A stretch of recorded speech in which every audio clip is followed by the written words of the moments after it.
주시면은 제가 그냥 잠깐 하겠습니다.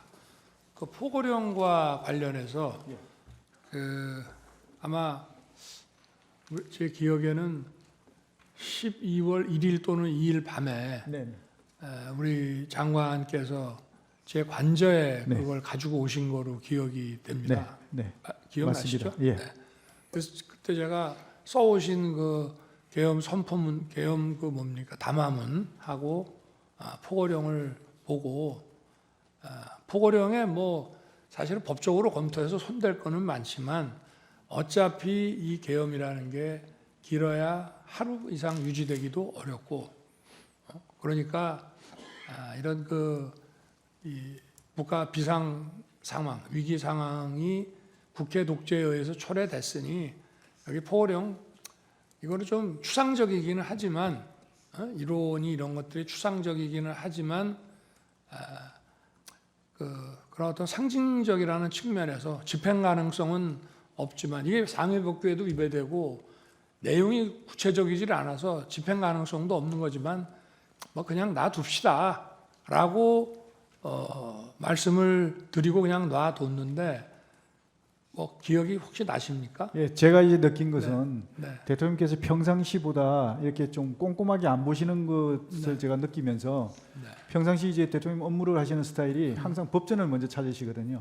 뭐 이렇게 보고가 들어오거나 참모들 하면 조금 이상하다 그러면 법전부터 먼저 이렇게 가까이 해서 좀 찾아보고 이렇게 하시는데 분명히 저는 그렇게 생각했는데 안 찾으시더라고요.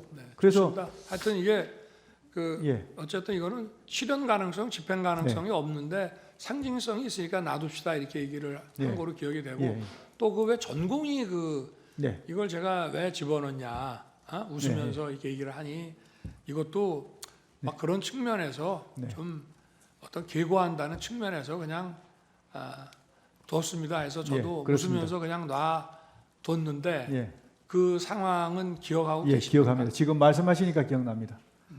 네.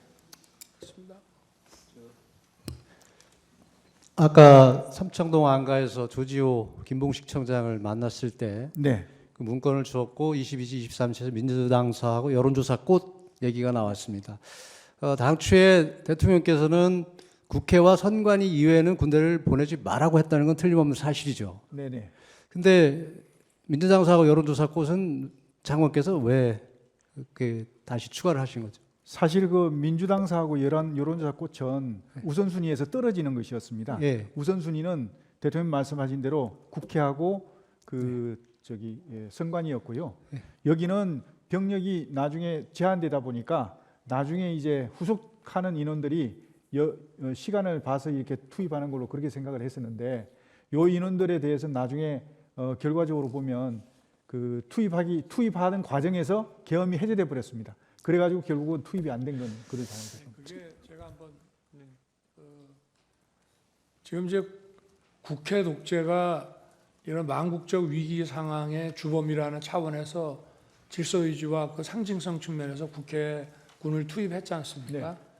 그렇기 때문에 그와 연관해서 민주당을 생각했던 것이고, 그렇습니다. 그리고 여론조사 중앙선관위를 스크린해보라고 했는데 거기에는 이 부정선거의 시스템 중에 한 축을 담당하는 게 여심위와 여론조사의 그 어떤 문제점 이런 것들도 같이 있기 때문에 대표적인 거로 이거를 연관해서 골랐던 거죠. 맞습니다. 근데 그 계엄 선포한 날 저녁에 그 얘기를 저한테 해서 제가 절대 하지 마라. 민주당에 보낼 거면 국민의힘도 보내야 되고 그건 안 된다 하고 꽃도 제가 자른 거 얘기 들으셨습니까? 나중에 여론조사 꽃하고 여기 들여보내면 안 된다. 나중에 지시하신 것을 들었습니다.